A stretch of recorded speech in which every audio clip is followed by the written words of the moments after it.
হরে কৃষ্ণ বন্ধুরা, রিয়াজ ব্লগ চ্যানেলের সকল ভক্তবৃন্দকে জানাই সুস্বাগতম।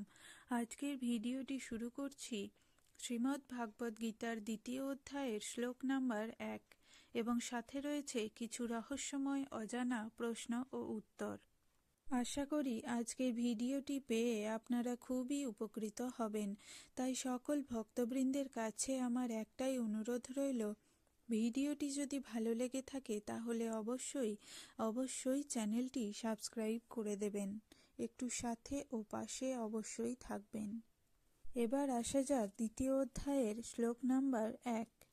তম তথা কৃপয়া বিষ্টম অশ্রুপূর্ণাকুলেক্ষণম বিষিদন্ত মিদম বাক্যম উবাচ মধুসূদন। জাগতিক করুণা, শোক ও চোখের জল প্রকৃত সত্তা সম্বন্ধে অজ্ঞানতার বহিঃপ্রকাশ। শাশ্বত আত্মার জন্য করুণার অনুভবই আত্ম উপলব্ধি।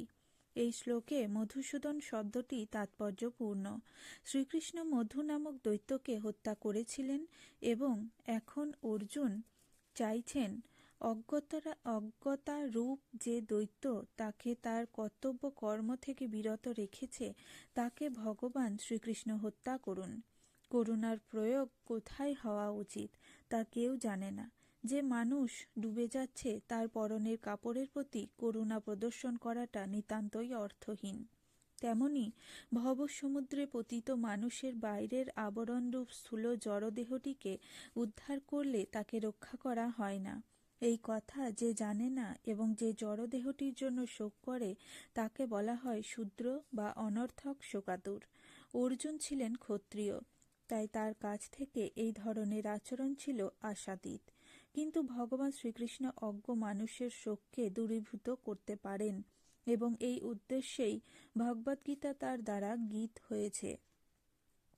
এই অধ্যায়ে জড়দেহ ও চেতন আত্মার সম্বন্ধে আত্মতত্ত্ব উপলব্ধির বিষয়ে পুঙ্খানুপুঙ্খ বিশ্লেষণের মাধ্যমে উপদেশ প্রদান করা হয়েছে, যা পরম নিয়ন্তা ভগবান শ্রীকৃষ্ণ বিশদভাবে আলোচনা করেছেন। কর্মফলে নিরাসক্তি এবং আত্মতত্ত্বে প্রতিষ্ঠিত হলেই এই উপলব্ধি লাভ করা সম্ভব। এবার আসা যাক কিছু প্রশ্ন ও তার উত্তরে। কালী ও কৃষ্ণ কি এক? না, কালী ও কৃষ্ণ এক নয়। শ্রীকৃষ্ণ হচ্ছেন সমস্ত কারণের পরম কারণ, পরমেশ্বর ভগবান। তার অনন্ত শক্তি রয়েছে। তার মধ্যে তার বহিরঙ্গা শক্তি মহামায়া দুর্গার একটি উগ্র প্রকাশ হচ্ছেন দেবী কালী। জড় বিশ্ব সৃষ্টি স্থিতি প্রলয় সাধনকারিণী দুর্গা ভগবানের ইচ্ছা অনুসারে পরিচালিত হন। শ্রীকৃষ্ণ একমাত্র প্রভু, আর সকলে তার ভৃত্য মাত্র। ব্রহ্মা, শিব, দুর্গা, কালী সকলেই শ্রীকৃষ্ণের ভৃত্য। কালী ও কৃষ্ণ কখনোই এক নয়। শাস্ত্রে ভগবানের বহিরঙ্গা মায়াকে অন্ধকারের সঙ্গে তুলনা করা হয়েছে। আলো ও অন্ধকার দুটি বিপরীত বিষয়। আলোর আবির্ভাবে যেমন অন্ধকার বিদূরিত হয়, তেমনি কৃষ্ণ ভক্তি হৃদয়ে জাগ্রত হলে মায়ার বৈভবের প্রতি আগ্রহ দূর হয়। কৃষ্ণ ভক্তি ছাড়া মানুষের বুদ্ধি বিশুদ্ধ নয়। বস্তুত বুদ্ধি শুদ্ধ নয় কৃষ্ণ ভক্তি বিনে। যখনই জীব কৃষ্ণ ভক্তি বিমুখ হয়, শ্রীকৃষ্ণের নিত্য দাসত্ব ভুলে যায়, তখনই বহিরঙ্গা মায়াদেবী সেই জীবকে নানা প্রকারে প্রলুব্ধ ও বিমোহিত করে তাকে ত্রিতাপ দুঃখ দিয়ে এই জন্ম মৃত্যুর ভবচক্রে বেঁধে রাখেন, যার ফলে বদ্ধ জীবের পক্ষে ভোগবাসনার রূপ মায়িক শৃঙ্খলের বন্ধন থেকে ত্রাণ পাওয়া দুঃসাধ্য ব্যাপার হয়ে দাঁড়িয়েছে। কিন্তু সে যদি মায়াদেবীর এরূপ ক্লেশপূর্ণ সংসারে আবর্তিত হতে না চায়, তবে তাকে অবশ্যই শ্রীকৃষ্ণের শ্রীপাদপদ্মে প্রপত্তি স্বীকার করতে হবে। তাই শ্রীকৃষ্ণ বলেছেন, যারা আমার চরণে প্রপত্তি স্বীকার করে তারা এই মায়ার কবল থেকে রেহাই পেতে পারবে। কিন্তু মায়া যাদের জ্ঞান বুদ্ধি হরণ করেছেন তারা কৃষ্ণ ভক্ত হতে চায় না। শ্রী অর্জুনকে ভগবান শ্রীকৃষ্ণ বলেছেন, 4 ধরনের মানুষ আছে যারা কৃষ্ণ ভজন করে না। অর্থাৎ মূঢ় নরাধম মায়ার দ্বারা যাদের জ্ঞান অপহৃত হয়েছে এবং যারা আসরিক ভাবাপন্ন, সেই সমস্ত দুষ্কৃতকারীরা কখনো আমার শরণাগত হন না। মহামায়ার সংসারে নানাবিধ ভোগবাসনা চরিতার্থ করবার আশায় এই সমস্ত দুষ্কৃতকারীরা কৃষ্ণ বহির্মুখ আচরণ করে এবং সাড়ম্বরে মহামায়া দুর্গা বা কালী পূজার উদ্দেশ্যে নানা আয়োজনে উদ্যোগী হয়। সাধারণত চোর ডাকাতেরা মহামায়ার ভয়ঙ্করী রূপ চণ্ডী, কালী ইত্যাদির দেবীর পূজা করত। তারা মদ্যপায়ী, অন্যান্য নেশাদ্রব্যে আগ্রহী এবং মাংসপ্রিয়। বিভিন্ন কামনা বাসনা দোষে তারা মুক্তিদাতা মুকুন্দ শ্রীহরির প্রতি বিমুখ হয়ে দুর্গা, চণ্ডী কিংবা কালীর ভক্ত হয়। যাদের মন জড় কামনা বাসনার দ্বারা বিকৃত, তারা ভগবান শ্রীকৃষ্ণকে বাদ দিয়ে নানা দেবদেবী শরণাগত হয়। কিন্তু জাগতিক কামনা বাসনা কৃষ্ণ ভক্তের কাছে ভক্তিপথের প্রতিবন্ধক।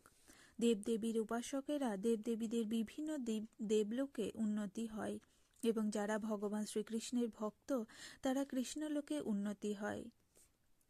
তাই কালী ভক্ত ও কৃষ্ণ ভক্তের গতি কখনোই এক নয়। বিভিন্ন দেবদেবীর উপাসনা এবং কৃষ্ণ ভক্তি কখনোই এক পর্যায়ে নয়, কারণ দেব উপাসনা হল জড়জাগতিক বা প্রাকৃত এবং কৃষ্ণ ভক্তি হল সম্পূর্ণরূপে অপ্রাকৃত চিন্ময়। দেবীধাম অনিত্য পরিবর্তনশীল, কিন্তু কৃষ্ণধাম নিত্য চিরশাশ্বত। যাদের বুদ্ধি অল্প তারা দেবদেবীর আরাধনা করে, তাদের আরাধনা লব্ধ ফলও অস্থায়ী। অন্তর্ভুক্ত ফলং দেশাং তদ ভবতল্প মেধসাম। ভগবান শ্রীকৃষ্ণ পূর্ণ পুরুষ, দেবদেবীরা তার ক্ষুদ্র ক্ষুদ্র অংশকণা। যেমন অন্যান্য সমস্ত জীবই ভগবানের ক্ষুদ্র অংশ। দেবদেবীদের সমস্ত ক্ষমতা ভগবানের কাছ থেকে পাওয়া। ভগবৎ কৃপা বিনা দেবদেবীদের কোনো ক্ষমতা থাকে না। প্রজাপতি ব্রহ্মা, মহাদেব শিব সবসময়েই ভগবানের নাম জপ কীর্তন করছেন, শ্রীকৃষ্ণের ভজনা করছেন। দেবশ্রী শ্রী নারদ সর্বদা কৃষ্ণ নাম কীর্তন করছেন। দেবী দুর্গা স্বয়ং কৃষ্ণ ভজনের নির্দেশ দিয়েছেন, অন্যথায় বদ্ধ জীবের দুর্গতি ঘটছে না। মায়াবাদীরা জগতে অপপ্রচার করে বেড়াচ্ছে যে জীবই শিব, কালী ও কৃষ্ণ এক, ভগবান এবং সব দেবদেবী এক, অর্থাৎ সবই ভগবান। প্রকৃতপক্ষে সেই কথাগুলি অপরাধমূলক এবং নাস্তিক ভোগীদেরই কথা। অনেকে আবার যুক্তি খাড়া করে যে শ্রীকৃষ্ণ ও কালীরূপে লীলা করেছিলেন। কথাটি ঠিক যে শ্রীকৃষ্ণ ও কালীরূপে লীলা বিলাস করেছিলেন কৃষ্ণ বহির্মুখ ব্যক্তিদের বিমোহিত করবার জন্য। শ্রীকৃষ্ণ বিভিন্ন রূপ করতে পারেন, কিন্তু তিনি কালী নন। শ্রীকৃষ্ণ বিভিন্ন অবতারে মৎস্য, কূর্ম কিংবা শূকর ইত্যাদি রূপ ধারণ করতে পারেন। তাই বলে বিশেষ মৎস্য কূর্মাদিকে ভগবান শ্রীকৃষ্ণ বলে মনে করাটা নির্বুদ্ধিতা। এই প্রশ্ন ও উত্তর পর্ব আপনাদের যদি ভালো লাগে অবশ্যই কমেন্টে জানাবেন। রাধে রাধে।